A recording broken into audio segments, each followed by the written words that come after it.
In the name of Allah, most beneficent and merciful, my dear students, Assalamu alaikum. Today we are going to discuss another numerical problem from chapter 1.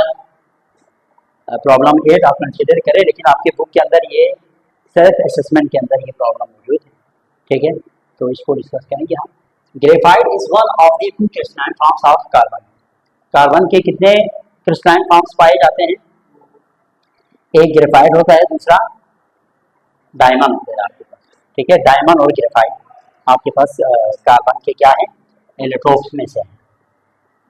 अच्छा, और जो graphite है वो pencil, lead pencil जो आप use करते हैं उसी के अंदर उसके जो निप है वो आपके पास ग्रेफाइट का बनाना होता है, ठीक है। मालूमाती बातें हो गई। How many atoms of carbon are there in 360 gram of graphite? आपने नंबर ऑफ कार्बन बताने हैं, यानी नंबर ऑफ एटम्स बताने हैं, ठीक है। इसमें आप क्या बताएंगे? नंबर ऑफ एटम्स आप बताएंगे। 360 ग्राम ऑफ ग्रेफाइट, मास कितना है? मास आप ग्रेफाइट से मास कार्बन, ग्रेफाइट से यहाँ पे क्या मास है, आप क्या कंसीडर करेंगे? कार्बन। उसका मास कितना है? 360 ग्राम। तो नंबर ऑफ एटम मालूम करने के लिए सबसे पहले क्या मालूम होना चाहिए? मोल। जब भी नंबर ऑफ एटम की बात हो या नंबर ऑफ मॉलिक्यूल की बात हो, आपको पहली चीज क्या फाइंड करनी होती है? पहली चीज आपको मोल फाइंड, ठीक है। तो सबसे पहले मोल मालूम करेंगे आप। मोल किसके बराबर होता है? मास और मोलर मास। मोल के बराबर होते हैं, मोल किसके बराबर होते हैं? मास और मोलर मास। अब हमने वैल्यूज पुट करनी है इसमें। Mole is equal to mass कितना है इसका?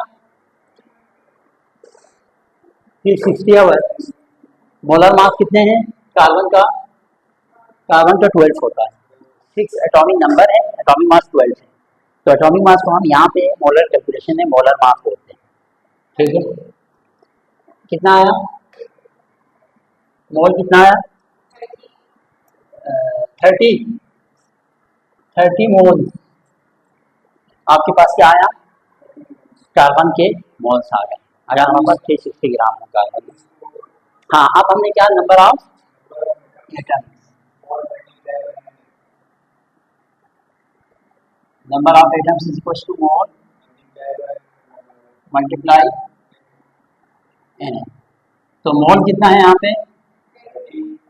मल्टीप्लाई एन कितना है?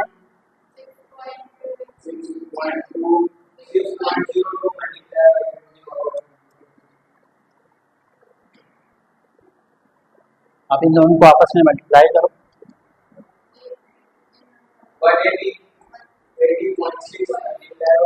हाँ, तो 180.23 क्या आया? Number of atoms of carbon. तो कहने का मतलब ये है कि हमारे पास 360 ग्राम ग्रेफाइट के अंदर कितने नंबर ऑफ एटम होंगे कार्बन के? इतने नंबर ऑफ एटम होंगे, 180, अनगिनत, है ना। 360 ग्राम अगर आप कार्बन ले लें तो इतने नंबर ऑफ एटम होंगे। तो ये था हमारे पास सेल्फ असेसमेंट है एक न्यूमेरिकल। न्यूमेरिकल क्लास 11 केमिस्ट्री के अंदर एक कुछ यूँ है, हम न्यूमेरिकल नंबर 9 कुछ यूँ है। 49 gram of solid potassium chloride on heating decomposes completely into potassium chloride with liberation of oxygen. यहाँ पे आपके पास इसको हीट करने से ये KCl और O2 में फूट जाएगा, ठीक है। अच्छा, आपने वॉल्यूम ऑफ ऑक्सीजन, इसके वॉल्यूम आपने मालूम करने हैं, ठीक है, जो कि स्टैंडर्ड टेम्परेचर एंड प्रेशर पे प्रोड्यूस होता है। यहाँ पे सबसे पहले इसके आप क्या मालूम करेंगे? जिस चीज का, देखो याद रखो, जिस चीज का मास गिवन हो ना, सबसे पहले उसका मोल मालूम करो। प्रॉब्लम में जिस चीज का मास गिवन हो ना, पहले उसका मोल मालूम करो, फिर इस केमिकल इक्वेशन को यूज करते हुए ऑक्सीजन का मोल मालूम करो। ऑक्सीजन का मोल जैसे ही आए ना, फिर हम क्या करेंगे? 1 मोल एट एसटीपी, 1 मोल एट एसटीपी कितना वॉल्यूम ऑक्युपाई करता है ऑक्सीजन का? 22.4 m³। फिर जितना मोल इसका आएगा निकाल के वो मोल कितना ऑक्यूपाई करेंगे, वो जो मैंने टेक्निक बताया था उसके थ्रू आपको इसका क्या आ जाएगा, इसका वॉल्यूम आ जाएगा। अब मैंने जो बातें आपसे की है हम बोर्ड पे करते हैं। पहली बात मैंने आपको बताया, डेटा में आपके पास जो चीज गिवन है वो क्या गिवन है, वो है हमारे पास पोटेशियम क्लोराइड, यानी ये आपके पास है potassium chloride, solid potassium chloride. इसका क्या गिवन है, मास। ठीक है, तो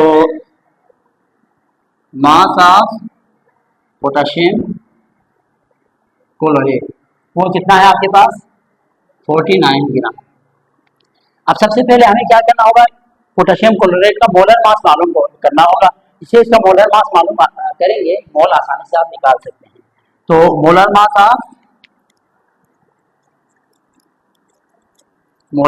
ऑफ पोटेशियम क्लोराइड, पोटेशियम का कितना होता है आपके पास, पोटेशियम का एटॉमिक मास कितना होता है आपके पास, क्लोरीन का 35.5, ठीक है, और ऑक्सीजन का कितना होगा 16 मल्टीप्लाई 39 होता है। इसको जरा आप कैलकुलेट करें, 39 प्लस 16 कितना आया आपके पास, 1225, हाँ 48 है ना, 1225। पोटेशियम का 39 ही होता है। हाँ देखो, पोटेशियम का 39, क्लोरीन का 35.5, ऑक्सीजन का 16, यहाँ पे जो होता है वो मल्टीप्लाई से करेंगे तो 16, हाँ 16 और 3 को मल्टीप्लाई 48, बाकी एज इट इज आया, इनको आपस में प्लस किया तो 122.5 ग्राम पर मोल, इसका यूनिट क्या होगा, ग्राम पर मोल। ठीक हो गया। अच्छा, अब हमारे पास क्या है, ये मोलर मास आया। अब इसका आराम से मोल निकाल सकते हैं आप, यानी मोल ऑफ पोटेशियम क्लोराइड KClO3। अभी तो हमने मोलर मास निकाला है ना, मोल पहले मालूम करेंगे। तो 49 डिवाइडेड बाई 122.5, इसको जरा डिवाइड करें,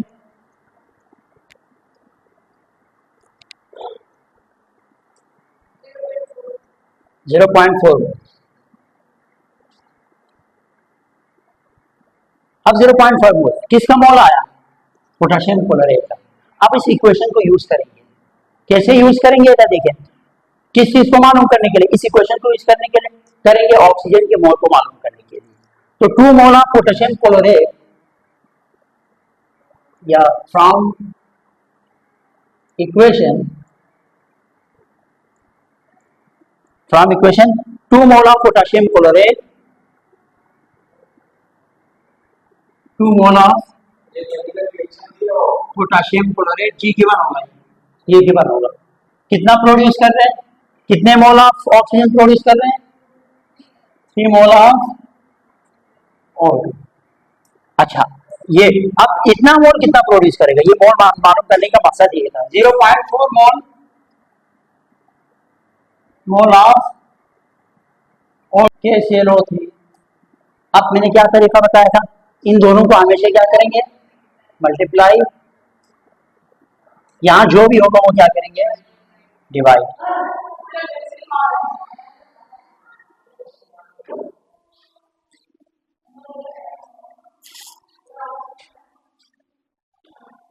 अच्छा, अब इन दोनों को वो करने से, डिवाइड और मल्टीप्लाई करने से क्या है, हाँ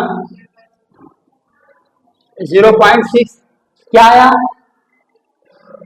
मोल किसका, ऑक्सीजन का। यानी KCl के मोल को यूज करके जिस चीज को फाइंड करते हैं वो यहाँ रखते हैं, भूल गए आप। तो ऑक्सीजन का मोल हमने फाइंड किया किस चीज की मदद से, KCl के मोल की मदद से।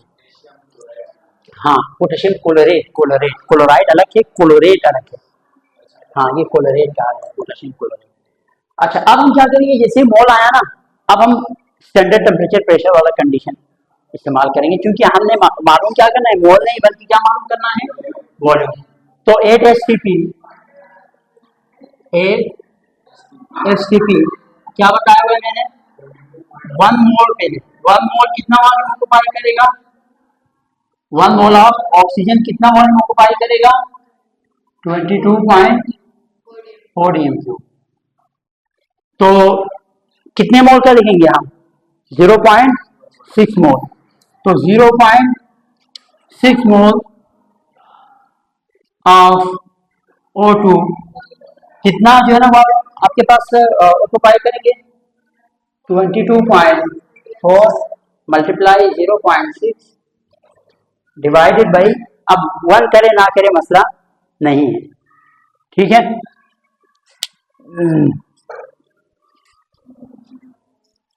जी इन दोनों को करें।